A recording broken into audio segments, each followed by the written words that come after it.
Great leaders, thinkers, and coaches on Marshall Goldsmith and the Earned Life. In my 50-year career as an executive educator and coach, I have been blessed to work with many of the greatest leaders in America. In theory, I am supposed to teach them. In practice, I have learned far more from them than they have learned from me. The leaders, thinkers, and coaches below have been gracious enough to endorse my work in the Earned Life. To help readers understand their profound accomplishments, I have added my own comments in italics below each person's quotation. By sharing what I have learned, I hope this book can help you in the way that these great leaders, thinkers, and coaches have helped me. Marshall Goldsmith. Asterisk. My life changed for the better when I started working with Marshall Goldsmith. Since then, all of my significant decisions have been influenced by his wisdom, compassion, and commitment.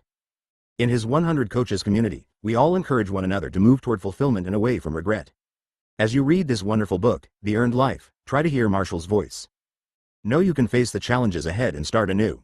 I hear this soundtrack every day as I go out, with humility and passion, to earn my life once again. Dr. Jim Yong Kim served as president of the World Bank. As a founder of Partners in Health, and then president of the World Bank, Jim led humanitarian efforts that had a dramatic impact in developing countries and saved tens of millions of lives. Asterisk. The essence of Marshall Goldsmith's coaching is in his dedication to his purpose, which is to help each and every one of his clients, including me, find happiness and fulfillment, and to be even better for themselves and the people they lead. And now, he's broadening the scope beyond his clients to everyone who reads this book. What a gift from him to us, to help us become the people that we want to be and to live a fulfilled life with no regrets. Thank you, Marshall. The Earned Life rocks. Alan Mulally served as CEO, Ford. As the CEO of Boeing Commercial Airlines after the 9/11 terrorist attacks, and then the CEO of Ford after the financial crisis, Alan led two of America's most successful and inspiring corporate success stories in the face of incredible challenges. Asterisk. Through his wonderful coaching and friendship, Marshall Goldsmith has no doubt helped me to become both a better leader and a happier person. Perhaps the most profound impact he has had on me is helping me learn to embrace feedback, to learn how I am seen, then practice feedforward to make positive change. In The Earned Life, the world's most admired coach shares some of his most valuable and impactful insights into creating a happy and fulfilling life. Hubert Joly served as CEO, Best Buy. When Hubert joined Best Buy, it was predicted to go bankrupt. After his 8-year tenure as CEO, the company achieved phenomenal growth and profitability. This amazing story is captured in his best-selling book, The Heart of Business. Asterisk. Our lives are filled with many wonderful things and, for me, Marshall Goldsmith is one of them. From the first day we met and began our work together when I was CEO of the Girl Scouts until today, Marshall has been such a special part of my life and work. And now, with The Earned Life, Marshall shares with all of us something that is so important, which is just how we can live a fulfilled life. You must read this masterpiece. Frances Hesselbein served as CEO, Girl Scouts of the USA. As CEO of the Girl Scouts, Frances's impact was so spectacular that she was awarded the Presidential Medal of Freedom for her leadership. The legendary Peter Drucker declared her to be the greatest executive I have ever met. Asterisk. Marshall Goldsmith has the unique ability to speak with me for 5 minutes and provide thought-provoking insights on how to lead and grow, while keeping me centered on what is important. It is quite amazing. During the COVID-19 pandemic, as Pfizer continues to play a critical role in helping protect and save lives, I have leaned on Marshall even more, not only to speak about work-related issues, but just to chat about life. He is a wonderful coach, educator, and author. Albert Bourla, CEO, Pfizer.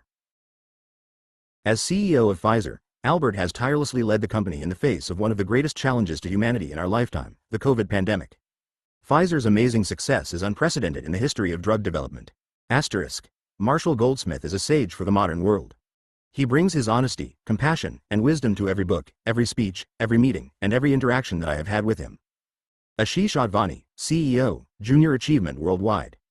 Junior Achievement has been nominated for the 2022 Nobel Peace Prize for their work in economically empowering youth around the world. Asterisk. Marshall Goldsmith's unique approach to coaching has not only challenged me, it has also inspired me to be a better leader and a better person.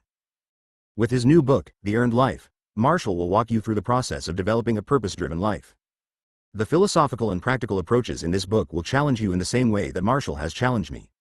James Downing, President and CEO, St. Jude Children's Research Hospital.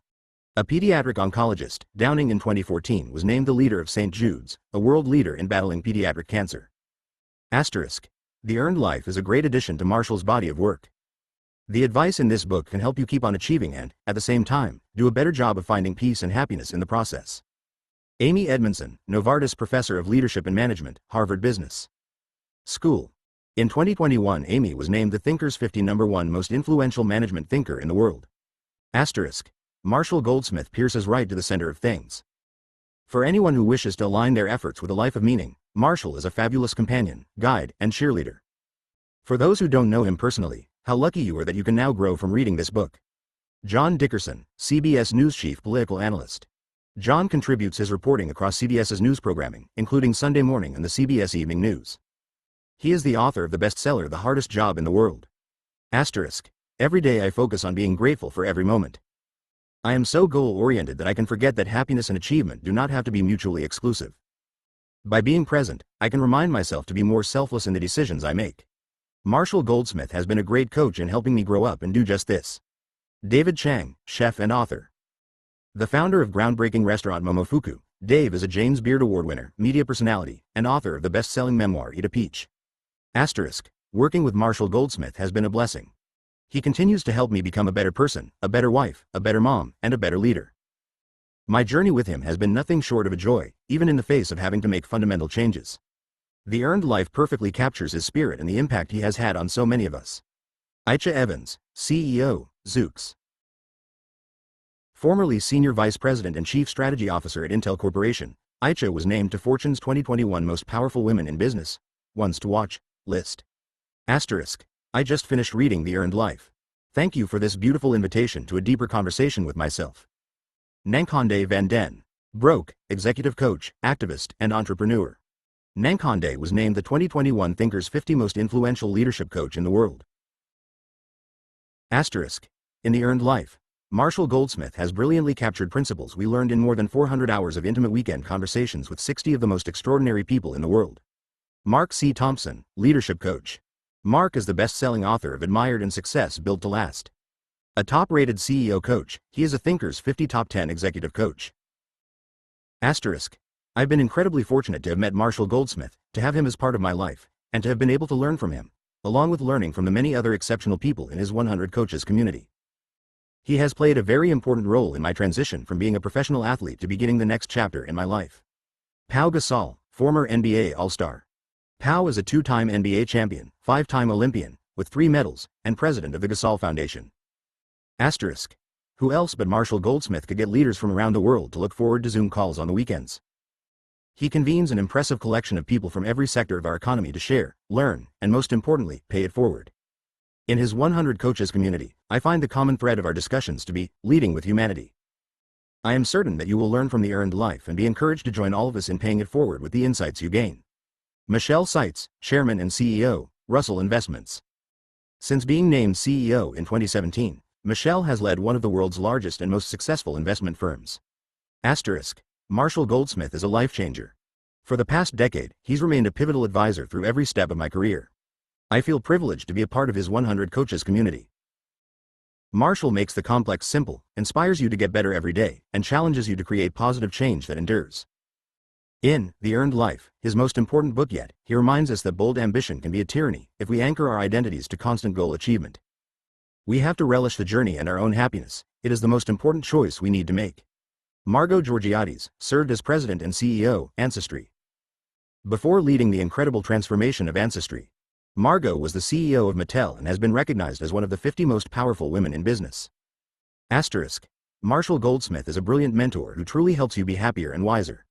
He has helped so many, including me. He is a force multiplier for good. I can't wait for readers to exponentially make a positive difference in the world because of what they will learn in The Earned Life. Sanyan Siang, CEO coach, advisor, and author, the founding executive director of Duke Universities. Coach K Leadership and Ethics Center at its Fuqua School of Business, Sanyan is a Thinkers 50 #1 coach and author of the Launch Book. Asterisk. I've had the incredible honor of being a member of Marshall Goldsmith's distinguished community of leaders. His ability to illuminate the humanity in each of us is truly extraordinary. He gets to the core of any matter, personal or professional, and fosters an affirming and productive environment. The vulnerability of members in our community leaves us motivated and inspired. Sarah Hirschland, CEO of the USA Olympic and Paralympic Committee. The former Senior Vice President for Strategic Business Development at Wasserman, Sarah led Team USA to a successful run at the Tokyo Olympics after assuming leadership at USOPC in 2018. Asterisk. The Earned Life is Marshall Goldsmith at his best. Insightful, empathic, and practical, all at the same time. This book can help you have a more complete and fulfilling life. Jeff Pfeffer, Thomas D. D2 Professor of Organizational Behavior at the Graduate School of Business. D2 Professor of Organizational Behavior at the Graduate School of Business, Stanford University. A professor at Stanford since 1970, Jeff has published more than 15 books, including Dying for a Paycheck and The Knowing-Doing Gap. Asterisk. Marshall Goldsmith never pulls his punches or curbs his wonderful wit. He sees our flaws and leads us to do better, with cajoling or stories, and then with a friendly 2x4 of insight, especially handy for those of us who need less subtlety. The Earned Life and Marshall's other writing and speaking have made him truly the world's coach. Tony Marks, President and CEO, New York Public Library. The former president of Amherst College, Tony became the president of the New York Public Library in 2011, spearheading a number of innovative initiatives. Asterisk. More than anyone I know, Marshall Goldsmith makes the impossible possible. Without him, I wouldn't be where I am today. He has helped make my life both more enriching and more fun. I hope that The Earned Life will help you in the same way Marshall has helped me. Martin Lindstrom, author and consumer branding expert. Martin is the founder of Lindstrom Company, the best-selling author of Biology and Small Data, and was named one of the Time 100 most influential people. He is the world's #1 authority on branding. Asterisk. Over the years, Marshall Goldsmith has become one of the greatest leadership thinkers in the world, and yet he has continued to be one of the finest, most caring human beings I know. He lives to the fullest. The Earned Life will help you do the same. Ken Blanchard, author, speaker, and business consultant. An iconic, beloved, and respected management educator, Ken is one of the most popular nonfiction authors in history, with over 23 million books sold. Asterisk. Marshall Goldsmith has transformed the lives of thousands of people for the better, mine included. He is a humanist, a wonderfully funny person who is very serious about helping people. A humble monk, he brings opposing qualities together to create deep and timeless value. Aisha Bursell, designer and author.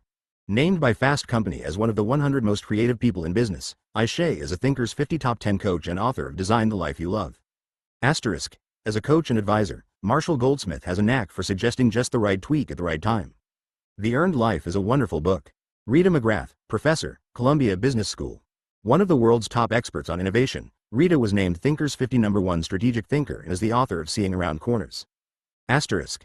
Marshall Goldsmith's brilliance and generosity have spurred delight all who meet him. His teaching and coaching, as shared in The Earned Life, can also make you be a better person. Never miss the chance to have a Marshall Goldsmith experience. Chester Elton and Adrian Gostick, authors. Chester and Adrian are the New York Times best-selling authors of All In and Leading with Gratitude. Asterisk. In The Earned Life, Marshall Goldsmith distills his vast coaching experience into an insightful and inspiring guide to help you avoid regret and lead a life of fulfillment. Safi Bahcall, physicist, entrepreneur, and author. Safi worked with President Obama's Council on Science and Technology and is the author of the #1 Wall Street Journal bestseller Loonshots. Asterisk. In The Earned Life, Marshall Goldsmith helps us let it go. With unfailing compassion and wisdom, he shows us how to move from regret to fulfillment, no matter what our age or stage in life. Sally Helgesen, coach and author. Sally was named Forbes World #1 coach for women leaders and is the author of the bestseller How Women Rise. Asterisk. Marshall Goldsmith has given me the gift of helping me change possibility into reality. Read this book. I hope that it can do the same for you. Whitney Johnson, CEO, Disruption Advisors. Whitney was named a Thinkers 50 Top 10 Management Thinker and is the author of Smart Growth. Asterisk. The Earned Life is the friendly hand that can help you live the life you truly want, or bat you on the side of your head when you turn your back on yourself. Carol Kaufman, founder, Institute of Coaching, Harvard Medical School. Carol is a Thinkers 50 Top 10 executive coach. Asterisk. Marshall Goldsmith has done it again. The Earned Life contains insights and tools that make you feel like Marshall is personally coaching you.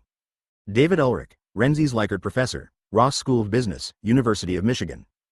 David is the world's #1 HR thinker, noted author, and member of the Thinkers 50 Hall of Fame. Oceanofpdf.com. Oceanofpdf.com. Copyright 2022 by Marshall Goldsmith, Inc. All rights reserved. Published in the United States by Currency, an imprint of Random House, a division of Penguin Random House LLC, New York. Currency and its colophon are trademarks of Penguin Random House LLC. Library of Congress cataloging and publication data. Names. Goldsmith. Marshall, author. Writer, Mark, author. Title. The Earned Life, Marshall Goldsmith and Mark Ryder. Description. First edition. New York. Currency, 2022, includes index. Identifiers. LCCN 2,022,141, print, LCCN 2,022,142, Ebook, ISBN 9780593237237,274. Hardcover, ISBN 9780593443361. ISBN 9780593237237,281. Ebook, ISBN 9780593237237,281. International edition. Subjects: LCSH. Self-actualization, psychology, motivation, psychology, regret. Classification: LCCBF, S4G. Lock. 2,022,141.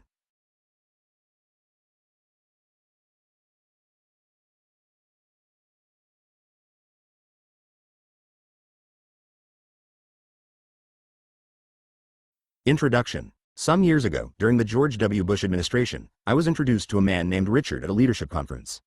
Richard was a business manager for artists, writers, and musicians. Several mutual acquaintances had told me Richard and I had much in common. He lived in New York City, where I had just bought an apartment, and we agreed to get together for dinner the next time I was in town. At the last minute, he bailed out for no apparent reason. Oh well. A few years later, during the Obama administration, we finally got together for dinner and, as friends had predicted, immediately hit it off. Lots of spirited discussion and laughs. At some point Richard expressed contrition about canceling on me way back when, imagining all the good times and jovial meals we'd missed out on during, as he put it, those wasted years before we met. He was joking about the wasted years, of course, but he couldn't conceal a shade of melancholy, as if he had bungled a life decision that required an apology. He'd periodically repeat that note of contrition the 2 or 3 times a year we'd get together in New York. Each time, I'd say, "Let it go. I accept your apology." Then, during one of our dinners, he told me a story. He had just graduated from high school in a Maryland suburb. An indifferent student and not yet interested in college, he enlisted in the U.S. Army. After 3 years of service at a military base in Germany rather than in combat deployment to Vietnam, he returned to Maryland, determined to get a college degree. He was 21 and finally clear-eyed about his future. He spent the summer before his freshman year driving a cab around the Washington, D.C. area. One day his fare from the airport to Bethesda was a young woman, a student at Brown returning from a year of study abroad in Germany. We had an hour in traffic to compare notes about Germany, Richard explained. It was one of the most charming hours of my life up to that point. There was definitely chemistry in that cab. When we pulled up to her parents' very large house, I carried her bags to the porch, stalling so I could figure out my next move. I wanted to see her again, but a driver asking a passenger out on a date was frowned upon, so I did the next best thing. I wrote my name on a taxi company card and smoothly said, "If you need a ride to the airport, call the dispatcher and ask for me." She said, "I'd like that," making it sound like we were already agreeing on a date. I floated back to the cab, high on the possibilities. She knew how to reach me and I knew where she lived. We were connected in some small way. As Richard spoke, I was sure I knew where his story was going. It was the raw material for nearly every romantic comedy I'd ever seen. Girl and boy meet, one of them loses a name or number or address, the other waits in vain to hear from them again. By happenstance they run into each other years later and reconnect. Or some variation thereof. She called a few days later and we set up a date the next weekend, Richard continued. I drove to her house and stopped 3 blocks away to collect myself. This evening was important to me. I could see spending my life with her, despite the fact that she came from a much more well-to-do background than mine. And then I did something inexplicable. I froze. Maybe it was the big house or the swanky neighborhood or the fact that I drove a cab, but I couldn't work up the courage to walk up to her door. I never saw her again, and my cowardice has haunted me for 40 years.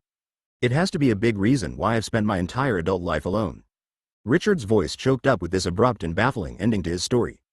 His face was so anguished, I had to look away. I had expected either a heartwarming reminiscence about a successful first date and many more to follow, or a bittersweet admission that after a few dates he and the young woman realized they weren't the soulmates they had hoped they were. Instead, I had heard a narrative of colossal regret, that empty and most desolate of human emotions. It was a conversation stopper that landed between us with a tragic thud. I had nothing healing or redemptive to add. Regret is a feeling I wouldn't wish on any human being. Any decent advice book aims to help readers overcome a perennial challenge. Losing weight, getting rich, and finding love are 3 universal challenges that come to mind. The focus in my recent books has been on our behavior at the nexus where our professional aspirations intersect with our personal well-being. In What Got You Here Won't Get You There, I tackled how to eradicate self-defeating behavior in the workplace. In Mojo, how to deal with career setbacks that stop our momentum. And in Triggers, how to recognize the everyday situations that trigger our least appealing responses and choices. The challenge we're tackling here is regret. My premise is that our lives toggle back and forth between 2 emotional polarities. At one pole is the emotion we know as fulfillment. We judge our internal sense of fulfillment against 6 factors that I call the fulfillers. purpose, meaning, achievement, relationships, engagement, happiness. These are the guideposts that dictate all our striving in life. Asterisk 1.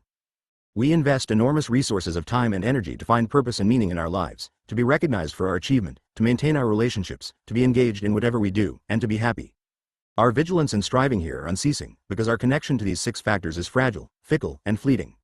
Happiness, for example, is the universal temperature reading of our emotional well-being, which is why we frequently ask ourselves whether we're happy, or endure the question from others. Yet happiness can be our least permanent emotional state, as brief as a dream. Our nose itches, we scratch it, we're relieved and happy. Then we notice an annoying fly buzzing around the room and a chilly breeze gusting through the window, and somewhere a leaky faucet is dripping. This goes on from moment to moment all day long. Our happiness vanishes instantly and constantly. Meaning, purpose, engagement, relationships, and achievement are equally vulnerable. We reach for them and grasp them, but with alarming rapidity they slip through our fingers. We think that if we can create an equivalence between A, the choices, risks, and effort we made in pursuing the 6 fulfillers, and B, the reward we received for doing so, we will achieve a lasting sense of fulfillment, as if we've discovered that our world is fair and just.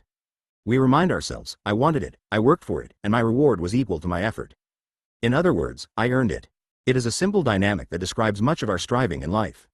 But as we shall see, it offers us an incomplete picture of an earned life. Regret is the polar opposite of fulfillment. Regret, in the words of Kathryn Schultz in her wonderful 2011 TED Talk on the subject, is the emotion we experience when we think that our present situation could be better or happier if we had done something different in the past. Regret is a devilish cocktail of agency. Our regrets are ours to create, they're not foisted upon us by others. And imagination. We have to visualize making a different choice in our past that delivers a more appealing outcome now. Regret is totally within our control, at least in terms of how often we invite it into our lives and how long we let it stick around. Do we choose to be tortured or bewildered by it forever, as in the case of my friend Richard? Or can we move on, knowing that regret is not finished with us, that we will surely live to regret again someday? Our regrets are not one size fits all. Like men's shirts, they come in S, M, L, XL, XXL, and even bigger. To be clear, in this book I'm not going to be concerning myself with micro-regrets, incidental missteps such as the slip of the tongue that offends a colleague. These are regrettable faux pas usually resolved with a sincere apology. Nor am I thinking about our medium-sized regrets such as the tattoo that inspired Kathryn Schultz's TED Talk, tormenting her the moment she left the tattoo parlor, obsessively wondering, what was I thinking? Eventually she got over it, even gleaned a lesson about how exposed and totally uninsured she was from her regrettable choices, and promised herself to do better in the future. What we're addressing here is supersized existential regret, the kind that reroutes destinies and persecutes our memory for decades. Existential regret is deciding not to have children, then changing our mind too late.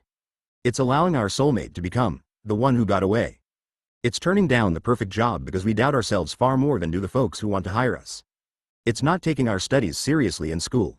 It's looking back in retirement and wishing we'd allowed ourselves more leisure time to develop interests outside work.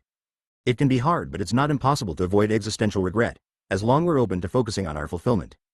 Being open to opportunities that come our way can help us avoid regret, even when we believe we're already happy and fulfilled where we are. The simplest tool I know to finding fulfillment is being open to fulfillment. Readers of my previous books know that I am incapable of concealing my admiration for my friend Alan Mulally. I consider Alan a role model for creating a life blessed with fulfillment and zero regret. In 2006, when Alan was CEO of Boeing Commercial Airplanes and was offered the CEO job at Ford Motor Company, he sought my advice about the pros and cons of leaving Boeing, the only company he'd ever worked for. As his former coach, I felt I was in a uniquely objective position to advise him. I knew that he was an exceptional leader and believed he could succeed in any executive role. I also had known for some time that he would be given multiple opportunities to lead at other companies, although very few of them would be sufficiently appealing or challenging to lure him away from Boeing. Any offer would have to be an extraordinary opportunity to serve. Helping revive Ford was such an opportunity, and I reminded Alan of previous career advice I'd given to him: be open. Alan initially declined the Ford offer, but he kept an open mind and continued to gather information about what would be required to reinvigorate the auto giant, reconsidering the job from all sides. It's one of his talents. A few days later, he accepted the offer to serve at Ford. In doing so, he continued to focus on being open to achieving even greater fulfillment, not avoiding regret. Asterisk 2. Regret, however, is our secondary theme here. I flirted with titling this book The Regret Cure, but concluded that would be misleading. Regret is the stranger knocking on the door, appearing when we make poor choices and everything has gone awry. It is the thing to avoid, keeping in mind that we cannot banish it entirely, nor should we, considering how instructive our regrets can be. Note to self: don't do that again. Our official policy on regret in these pages is to accept its inevitability but reduce its frequency. Regret is the depressing counterweight to finding fulfillment in a complex world. Our primary theme is achieving a life of fulfillment, what I call an earned life. One of our guiding concepts here is that our lives reside on a continuum that roams between regret and fulfillment, as illustrated below.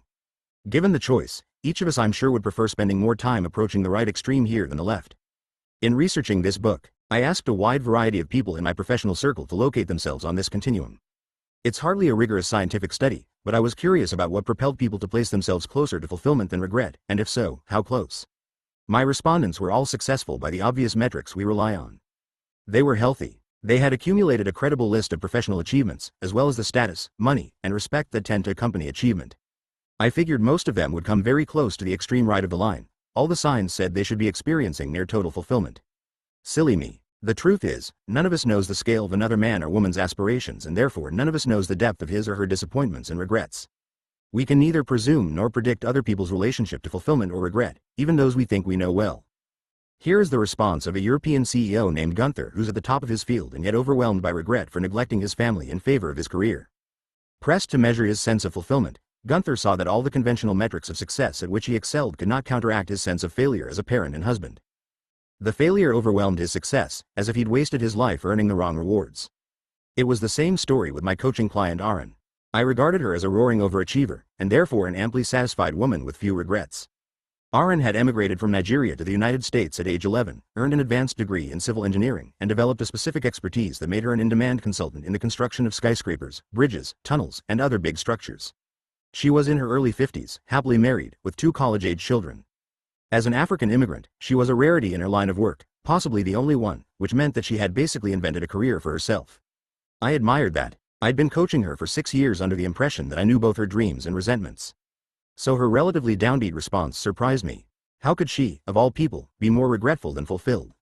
She had a baseline satisfaction with her life, she said. I have no reason to complain. And yet she was swamped by regret. Her regrets centered not on how far she'd come but rather on how little she'd done compared with what she believed she could be doing. No matter what she did, she couldn't shake the thought that she was falling short of her potential. She regretted that when she took on a project that paid well enough to cover overhead and salaries, she tended to coast and ease up on chasing new business. Why, she wondered, didn't she hire people to handle multiple projects at the same time and give herself more time for rainmaking? Everyone thinks I'm this hard charger, she said. But I'm actually a sheep in type of clothing. Most days I feel like an imposter, unworthy of the fees I'm charging and the praise I receive, always dreading the moment when I'll be found out. Clearly, we had more coaching to do. I was surprised when any of the responses in my admittedly arbitrary and unscientific survey resembled Gunther's and Aaron's answers. People who could be seen as paragons of fulfillment turned out to be tormented by persistent regret. I expected all of them to be like Leonard, a Wall Street trader who'd been forced into retirement at age 46 when his type of highly leveraged trading became a casualty of the Dodd-Frank financial reforms of 2009. Here's Leonard's response. I would have wagered that Leonard would be bitter about the premature end to his career, and that his bitterness would translate into profound regret.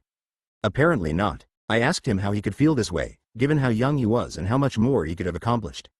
He said, I'm a lucky man. A statistics professor told me that I had a small gift. I could see rates of change in yields and interest rates in my head. So I went into bond trading, the one field where I could get paid for my small talent. I ended up at a firm with a compensation scheme that was pure pay for play. If I made a profit, my share was contractually spelled out to the penny. If I didn't, I was out. I made money every year and I never felt underpaid or cheated. I got exactly what I deserved, and thus it felt fully earned. That's not only satisfying when I look back on it, it's gratifying because I still have the money. He was laughing when he said this, clearly astonished by his good fortune and also delighted. His rationale disarmed me.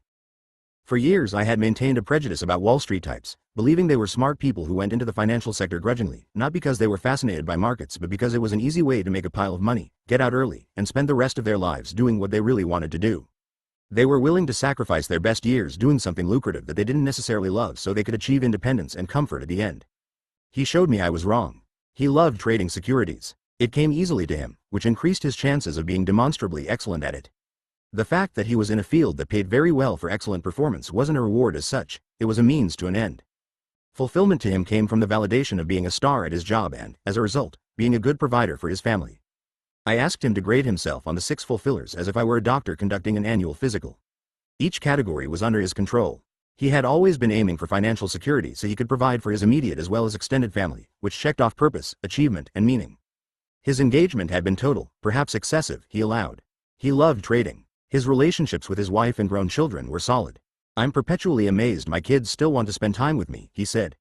10 years after leaving the trading desk, he was giving away a healthy portion of his fortune and repurposing his professional expertise by providing pro bono financial advice. I didn't bother asking him if he was happy. The answer was written on his face. Red Hayes, the man who wrote the 1950s country music classic, Satisfied Mind, explained that the idea for the song came from his father-in-law, who one day asked him who he thought the richest man in the world was. Red ventured a few names. His father-in-law said, "You're wrong, it is the man with a satisfied mind."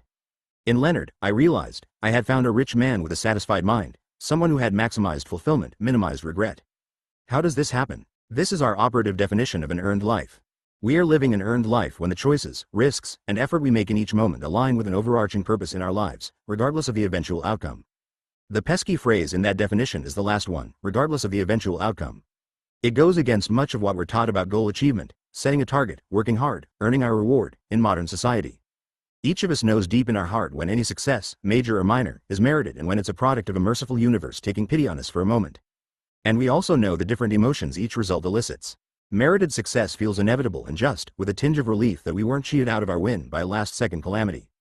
Unmerited success is all relief and wonder at first, the squidgy guilt of being the beneficiary of dumb luck. It's a cloudy, not wholly gratifying feeling, a sheepish sigh rather than a triumphant fist pump. Which explains why, with the passage of time, we so often revise history in our minds, turning our dumb luck into something we actually earned through the application of skill and hard work. We find ourselves standing on third base and insist we hit a triple, when in fact it was a fielder's error that got us from first to third. We play this revisionist mind game to mask the illegitimacy of our success, proving again E.B. White's trenchant observation that luck is not something you can mention in the presence of self-made men. By contrast, something truly earned makes three simple requirements of us. We make our best choice supported by the facts and the clarity of our goals. In other words, we know what we want and how far we need to go. We accept the risk involved. We put out maximum effort. The deliverable from this magical brew of choice, risk, and maximal effort is the glorious notion of an earned reward. It's a perfectly valid term, as far as it goes.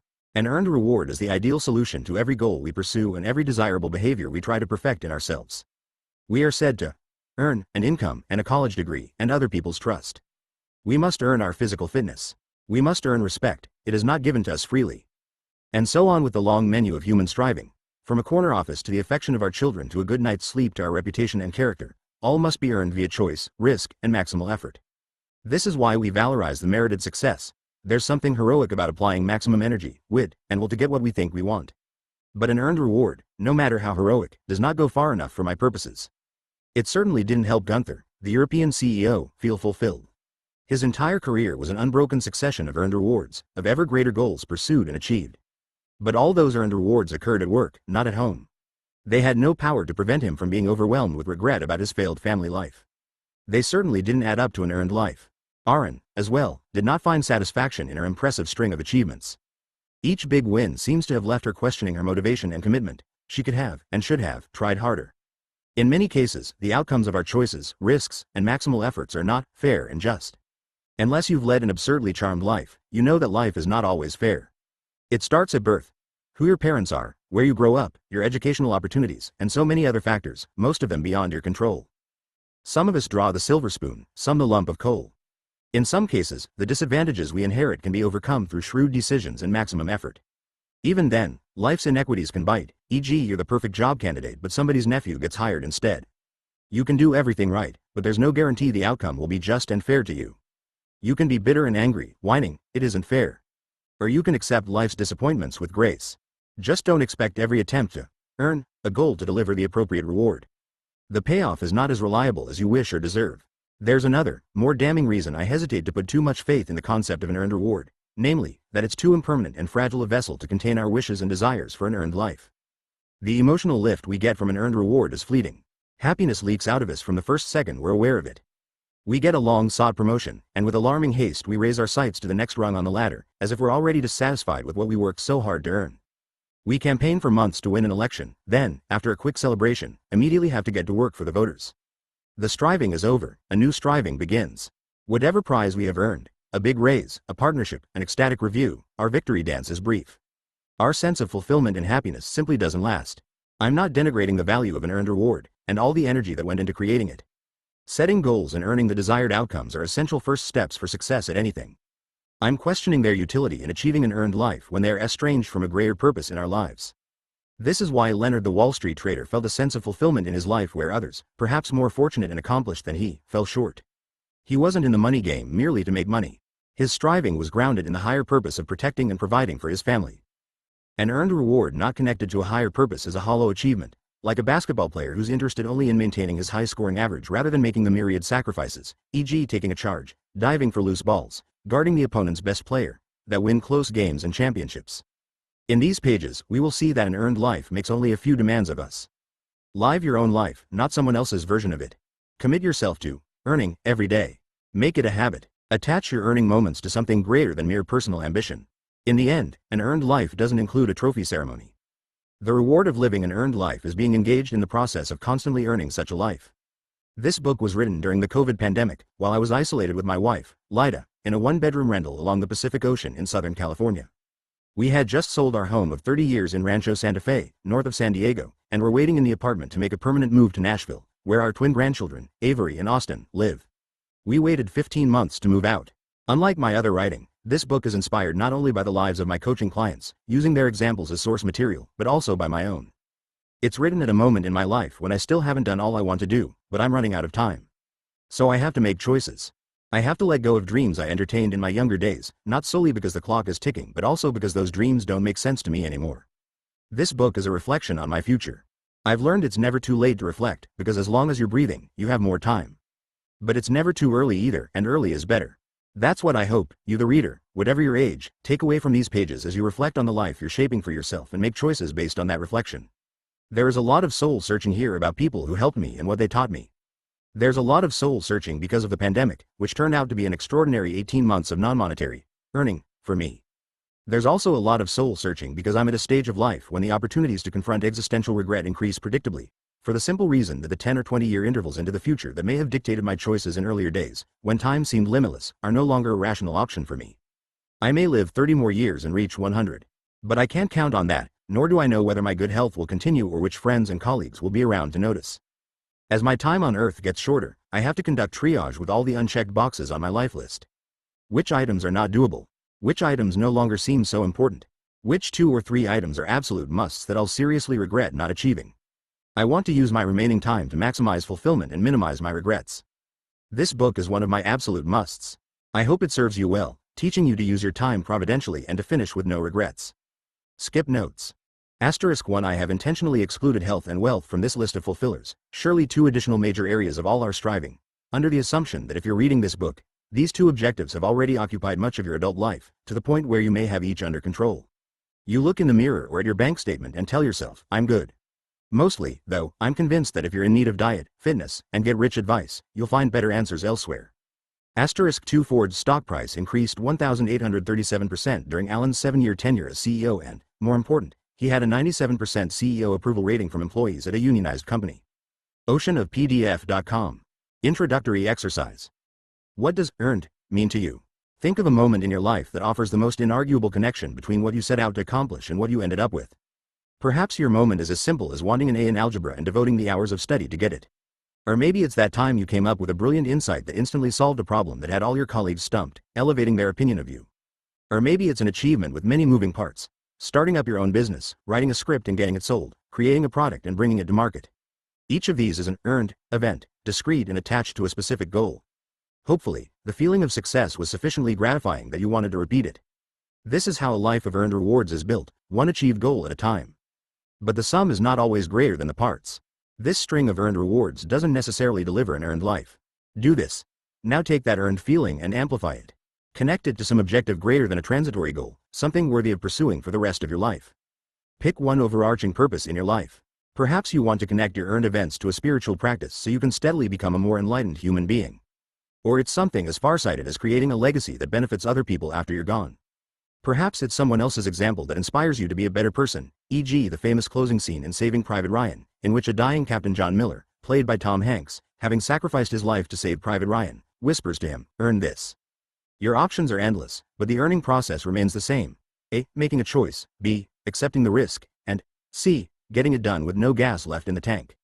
The only difference is that you're attaching your efforts not to a material reward but to an overarching purpose for your life. Although this is a warm-up exercise before the heavy lifting, it's not an easy one. Most of us, at any age, have rarely been challenged to identify a greater life purpose. Fulfilling the mundane demands of daily life is more than enough to occupy our brain from hour to hour. Remember, this is not a graded test, nor is your answer binding forever. It can change as you change. What matters is your attempt at an answer, however effortless or struggling. Now you're ready to begin. Oceanofpdf.com. Part 1. Choosing Your Life. Oceanofpdf.com. Chapter 1.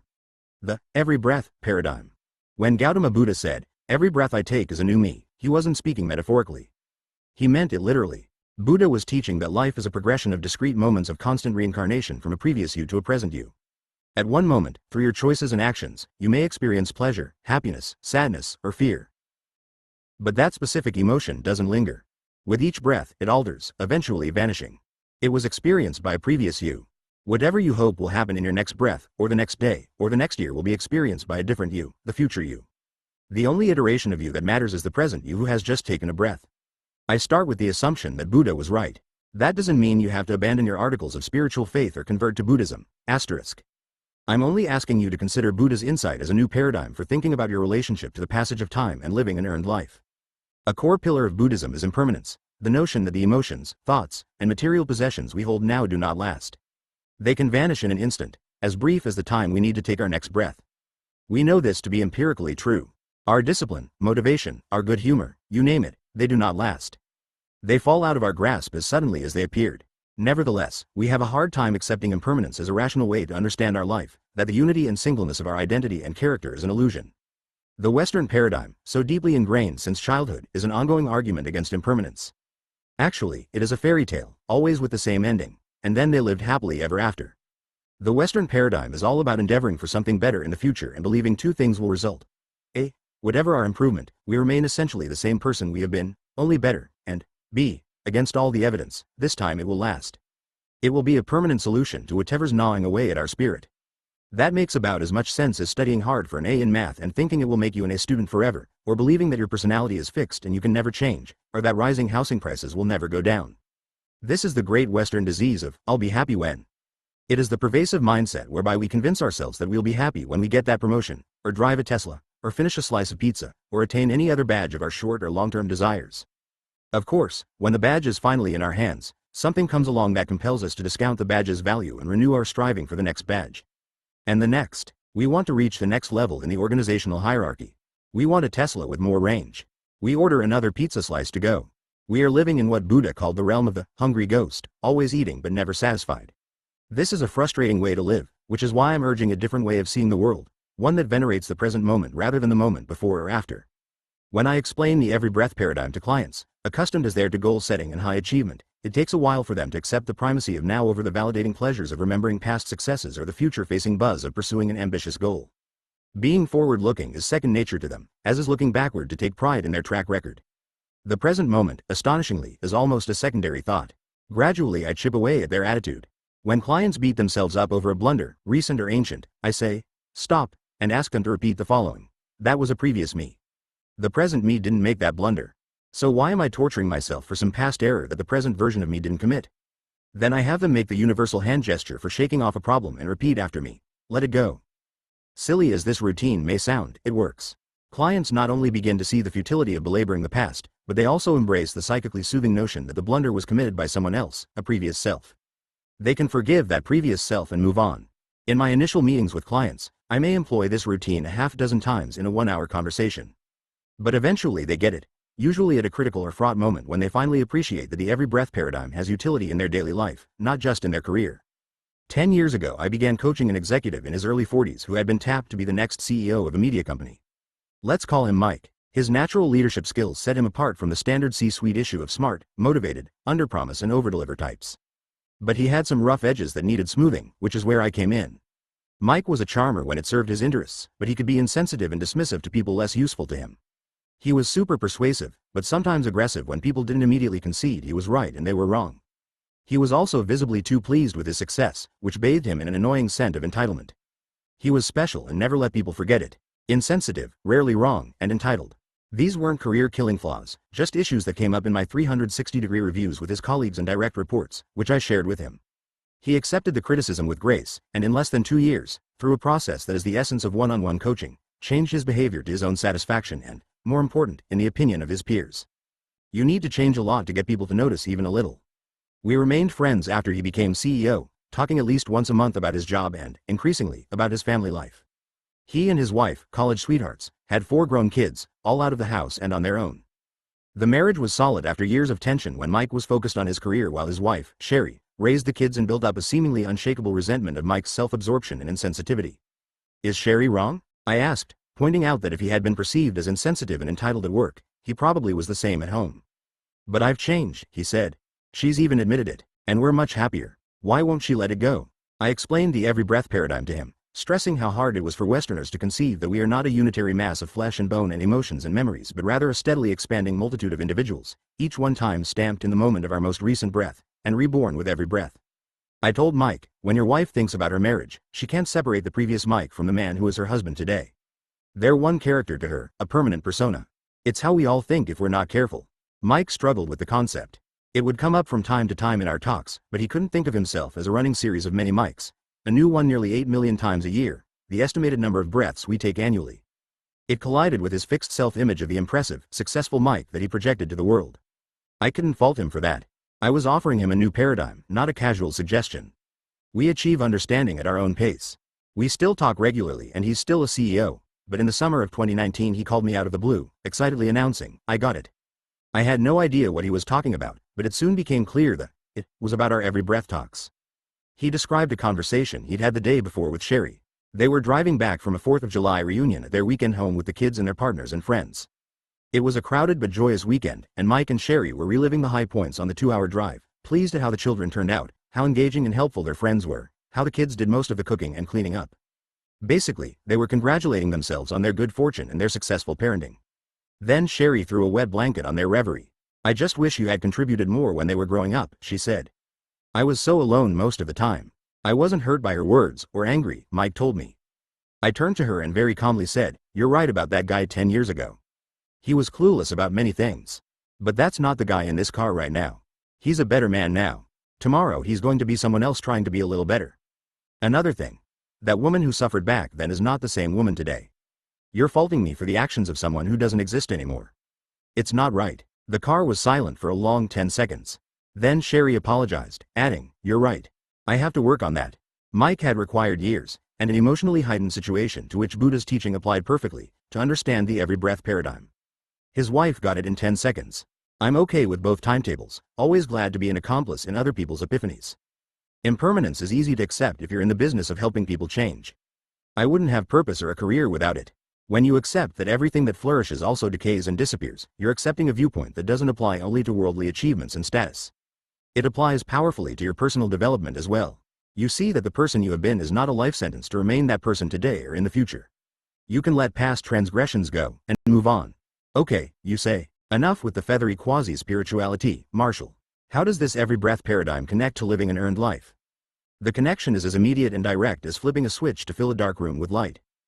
If we accept that everything of value that we have earned, from the small stuff like a teacher's praise to the big stuff like our good reputation or the reciprocated love of the people we love, is impermanent, subject to the whims and indifference of the world, we must also accept that these prized possessions need to be constantly re-earned, practically on a daily or hourly basis, perhaps as frequently as with every breath.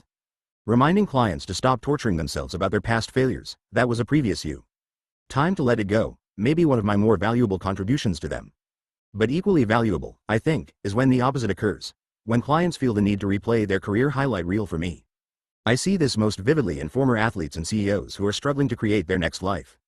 When they talk nostalgically about previous triumphs, whether it's winning a gold medal 15 years ago or leading an organization of 20,000 people 6 months earlier, it's my duty to yank them back to the present, reminding them that they're not that admired athlete or commanding CEO anymore. That was someone else. It's no different from preferring to live vicariously through someone famous whom you follow religiously on social media. That famous person doesn't know or care that you exist. You are strangers to each other. Likewise with your constant returning to the glories of a previous you. It's not that the honors and attention and respect, each well earned in its time, were never real. But they have faded. To recall them is no longer an expression of fulfillment. It's actually a moan of regret about their impermanence, about how swiftly and unceremoniously they slipped away. Recapturing that sense of fulfillment cannot be accomplished by wallowing in memories of who we were and what we accomplished. It can be earned only by the person we are in the moment at hand. And earned again and again in subsequent moments when we are someone new again. As the basketball coach Phil Jackson, a student of Buddhism, said after winning 2 consecutive NBA championships in the mid-1990s with the Chicago Bulls and then going for a third ring in 1998, you're only a success in the moment of the successful act. Then you have to do it again. The truth is, we are never finished earning our life. There is no hard stop moment when we can tell ourselves, I've earned enough. I'm done. We might as well stop breathing. Skip notes. I came to Buddhism when I was 19 years old, not because I was looking to be converted to a new theology but because it articulated ideas that were forming fuzzily in my curious teenage brain. I came to Buddhism for confirmation and clarity, not conversion. The every breath paradigm, my name for it, not Buddha's, took hold after years of study. Discussing it in my work with clients came later, when my Western training failed to work with behaviorally challenged bosses in the workplace. Steeped in the Western paradigm, they clung to their past triumphs as proof that they did not need to change their behavior to produce more triumphs. If I'm so bad, how come I'm so successful? They'd argue, ignoring the possibility that they were successful despite their faults, not because of them. Getting them to distinguish between their past and present selves via Buddha's teaching was my Hail Mary pass to ensure that their next triumph was behavioral, not technical or intellectual. Oceanofpdf.com. Exercise. The 2 letters. This exercise is for people who intellectually understand the every breath paradigm but haven't developed the muscle memory that makes it natural and instinctive in their lives. They aren't yet capable of creating a psychological wall between their previous and current selves so that the distinction is their new credo. They still believe that there is some unseen and untouchable part of their being that is fixed and immutable, their essence, spirit, or soul, and defines who they are. When they confuse their previous and current selves, thinking of the two interchangeably, the 2 letters exercise never fails to unmuddle them. One letter is about gratitude, the other is about investing in the future. Letter 1. First, write a letter to a previous you expressing gratitude for that previous self-specific act of creativity or hard work or discipline, preferably something earned rather than given, that has made you better today in some way. It can be recent or long ago. The only criterion is that you single out this action as a difference maker in your life now. I've done this thank a previous you exercise many times with people. One man thanked the previous him who turned vegan 8 years earlier for the good health and vigor he feels today.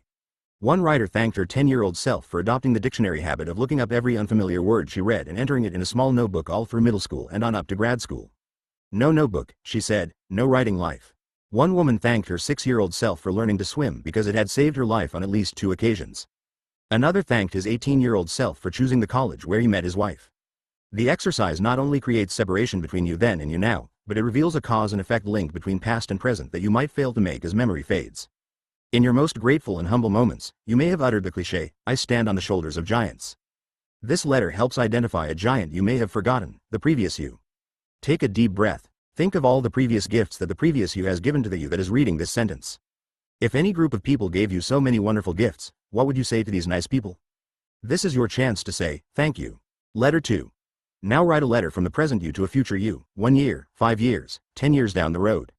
Spell out the investment, in the currency of sacrifice, effort, education, relationships, discipline, that you are making now to benefit the person the letter is addressed to. The investment could be in any form of self-development, from improving your health to getting a graduate degree to putting a percentage of every paycheck into treasury bills. Think of it as an act of philanthropy, except you do not actually know the beneficiary. Not yet. I got the idea from the great NFL running back Curtis Martin.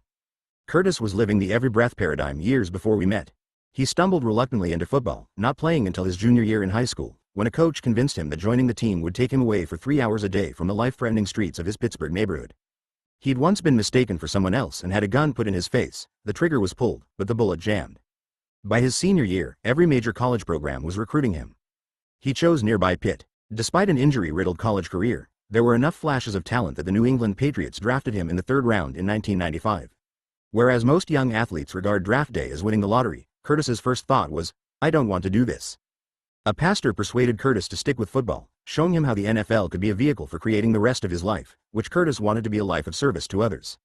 That's the mental picture that gave Curtis purpose and motivation. He would play football as an investment in his post-NFL self. That's not the usual motivating force for elite athletes. They love to compete. They're obsessed with winning now. The future will take care of itself. But Curtis was playing a longer game. He retired as the 4th leading rusher in NFL history, behind Emmitt Smith, Walter Payton, and Barry Sanders, after a career-ending injury in his 11th NFL season. During his playing days he had founded the Curtis Martin Job Foundation, which supports single mothers, disabled people, and at-risk youth. On his first day as a former football player, Curtis was ready and eager to shake hands with the future he had invested in 12 years earlier. He was living his new life, asterisk. Curtis Martin's story is a positive example of investing in a future you. Gunther, the regret-filled CEO introduced earlier, is a negative example. Gunther worked his entire life to make enough money so that his 3 children wouldn't have to work as hard as he did. It was a monumental error. The children were neither grateful nor productive because of the money, which they used as a license to do nothing. His error. He wasn't investing in his future self or his legacy as a father. He was merely making a gift. The difference is profound. An investment comes with an anticipated return. A gift comes with no strings attached. He had given his children a gift that they neither earned nor deserved, hoping for but never articulating what he expected in return from them. In the end, he had neither their gratitude for his sacrifice nor the fulfillment of seeing them create productive lives of their own. He likened his regret to the explosive ending of the bridge on the River Kwai, when the British prisoner of war Colonel Nicholson discovers that Allied soldiers have dynamite-rigged the bridge he has built for the Japanese to help his troops maintain morale during captivity, and in which he has come to feel such a misplaced pride of achievement that he at first tries to sabotage the attempt to destroy it. At last realizing his folly, he says, "What have I done?" Then falls on the plunger to destroy the bridge himself. If Gunther had written a letter to his future self, his children's lives might have turned out differently. The second letter is more than an exercise in writing down your goals. It forces you to regard your well-intentioned efforts today as an investment in the people you are most responsible for raising into productive, happy human beings. Yourself and those you love most. It is not a gift, you're expecting a return. Skip notes. Curtis explained all of this in his speech at his induction into the NFL Hall of Fame in 2012. It is generally acknowledged as one of the most candid and powerful speeches in the event's history. It is the model for your letter to your future self. Oceanofpdf.com. Chapter 2. What's stopping you from creating your own life? In the early 2000s, I started spending 8 days a year teaching leadership courses to Goldman Sachs executives and their top clients. My liaison at the powerful Wall Street firm was Mark Tursick, a partner in his 40s who oversaw Goldman's training programs as well as their investments in the education sector. Mark was a quintessential Wall Street type, smart, charismatic, high energy, and keenly focused on putting money to work for the firm. But he was also modest, self-effacing, and intimidatingly well-rounded. He practiced yoga, was a strict vegan, competed in triathlons, and was an ardent environmentalist. In 2005, he was tapped to create and manage the firm's environmental markets group. 3 years later, because of Mark's deep connections in the field, a friend at an executive search firm called him to suggest candidates for the CEO spot at the Nature Conservancy, the largest environmental nonprofit in the United States. As Mark thought about other names and their qualifications, an unexpected notion popped into his head. What about me? He was perfectly suited for the job. The Nature Conservancy is essentially a philanthropic bank, spending its endowment and annual contributions to buy vast tracts of nature in need of protection. Financial discipline, his expertise, was a major qualification. Plus, in his heart, he really wanted it. His wife, Amy, an equally committed environmentalist, supported the move. Mark and I had developed a bond of trust by this time, so I invited him to my home in Rancho Santa Fe where we could spend a couple of days away from the corporate noise to consider next moves. Should he end a consequential career at Goldman and uproot his 4 kids from New York to Washington, D.C., to run a nonprofit? The more we talked, the clearer it was that the pluses overwhelmed the minuses. Yet Mark still hesitated. Near the end of our time together, a few hours before his flight back to New York, he was still in limbo. So I took him for a long trek through the woods and bridle paths in our neighborhood. I'd done this often with clients. Getting lost in nature clears the mind. At some point, as he remained indecisive without a convincing reason, I asked him, "Why can't you pull the trigger?" "It's not an offer. It's just an interview. If I get the job, I'm afraid of what my Goldman partners will think," he said. I was incredulous. We had spent hours reviewing his career, his skill set, his intellectual interests, his wins and his disappointments. He'd given his entire adult life, 24 years, to the firm. He was perfect for the new job, plus he could afford the pay cut. The Goldman IPO 9 years earlier had guaranteed his financial security. He had no excuses not to try for the position, and yet this was what was holding him back, the absurd fear that his colleagues would think he was giving up, that he wasn't tough enough to endure the rigors of Wall Street. I grabbed his arm to stop him on the trail and face him directly. I wanted him to focus on the words that were about to come out of my mouth. "Damn it, Mark. When are you going to start living your own life?" I'd been advising executives for years on the proper timing for leaving a big job, and I'd heard all the excuses for staying, mostly variations on 3 themes. The indispensability argument, the organization needs me. The winner's argument, we're on a hot streak. It's too soon to quit. The no place to go argument, I have no idea what I want to do next. But I'd never heard someone at Mark's level give up on a dream because of what his peers would think. My outburst must have hit home, because Mark called the search team leader the next day to nominate himself, and shortly thereafter he left Goldman to become CEO of the Nature Conservancy. That moment with Mark is the instigative event for this book and the concept of an earned life, although I didn't know it at the time. 10 years later, after his tenure at the Nature Conservancy had become a big success, Mark reminded me of our one-sided shouting match. My words, "Damn it, When are you going to start living your own life? Remained etched in his brain, functioning as a kind of mnemonic device reminding him to stay true to the things that give his life meaning and purpose. Being a good husband and father. Making a contribution. Saving the planet. You know, the small stuff.